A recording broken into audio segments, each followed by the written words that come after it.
C'est vrai que la vie publique, la vie politique, elle est rythmée par de nombreuses échéances électorales.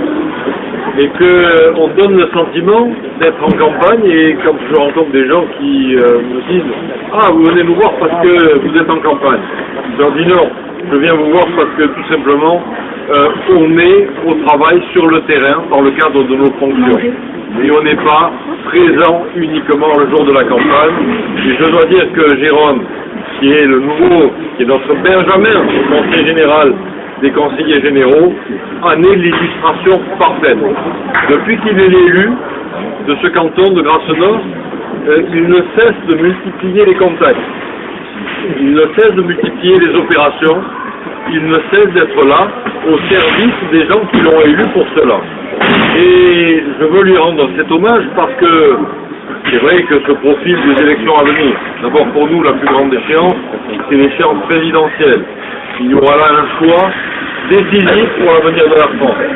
Il y aura là un choix avec quelque chose que nous ne devons pas louper, parce que le contexte international est compliqué, il est difficile, que depuis 2008 nous sommes sur une crise financière qui est à nul autre pareil, que nous vivons aujourd'hui dans un monde qui est en pleine révolution, que nous sommes en train de changer de société, de mode de vie, que les nouvelles communications, et je sais que Jérôme, là aussi, ne mollit pas sur le plan de la communication sur Internet, que ce soit sur Facebook, Twitter ou ailleurs, mais il y en a d'autres, c'est pas la peine de courir. Il suffit d'aller sur Internet et de voir, il est présent en permanence. C'est vrai que nous sommes sur un monde qui est en pleine mutation. Il faut en prendre conscience et que dans cette mutation, je crois qu'il est important que ceux qui ont des responsabilités publiques soient au contact permanent de la population. Ils ne peuvent pas être en contact permanent avec toute la population. Quand on prend le canton de Grasse-Nord, qui est sur un nombre qui se compte en milliers d'électeurs, quand on voit nos parlementaires, et que ce soit aujourd'hui Lionel Lucas, que ce soit Michel Tabarot, que ce soit sur la 5 où j'ai eu le plaisir d'être parlementaire à plusieurs reprises, on sait bien que 100 000 électeurs, ça ne se sert pas, on ne sert pas la merde de ces 100 000 électeurs chaque jour.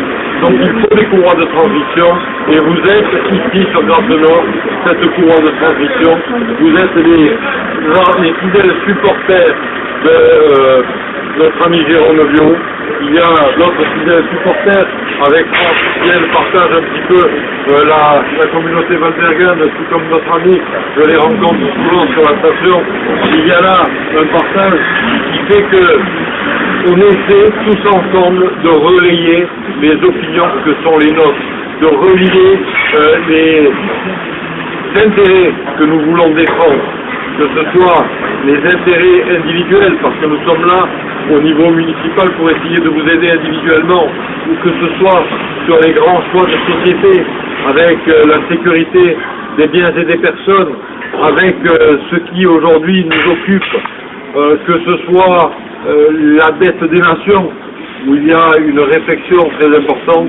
Et puis, une fois que j'ai dit ça, que je vous ai livré les préoccupations, mais la réunion d'aujourd'hui n'est pas de faire une réunion de campagne électorale pour aborder tous les sujets, mais de faire une réunion où l'on se mobilise, où l'on continue à être mobilisé, et de vous entendre les uns et les autres, parce que si les messages vont dans un sens, il faut également qu'ils remontent dans l'autre sens, et c'est un des messages les plus importants.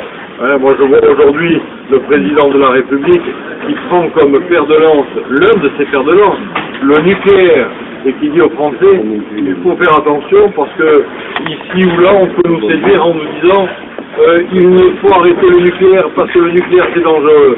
Mais derrière, il faut s'attendre à 200 ou 300 000 emplois de gens qui resteront sur le carreau. Il faut s'attendre à une augmentation de 50% de l'énergie électrique.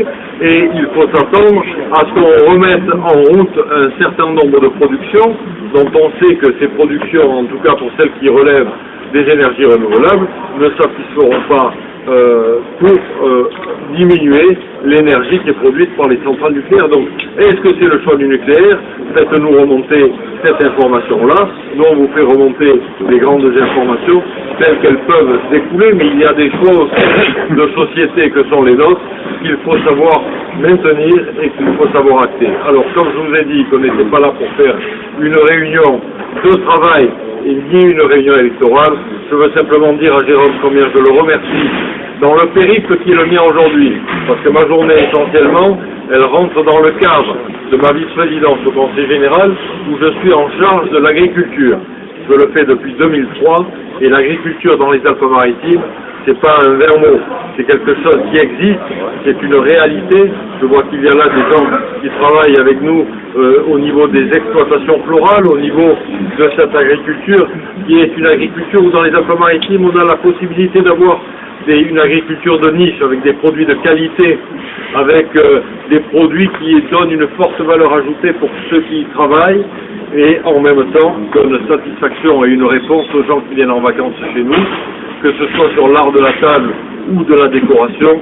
C'est une agriculture qu'il faut savoir défendre, et aujourd'hui, c'est la journée des moulins à huile qui font porte ouverte. Donc on défend cette oléiculture qui chaque année gagne des prix et est primée au Salon international de l'agriculture à Paris.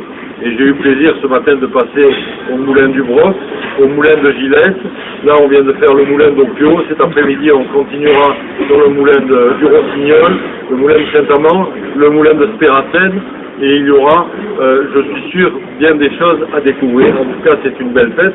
Et dans cette visite des moulins, Jérôme m'a dit, eh bien écoute, il y a toute une équipe qui est prête à nous aider à continuer le combat sur Grasse. Il serait heureux de soutenir. Merci à toutes et à tous de vous y être mobilisés avec des amis que je retrouve de longue date qui sont là avec nous aujourd'hui. Merci, nous avons besoin de vous et je compte sur vous pour continuer le chemin ensemble. Merci.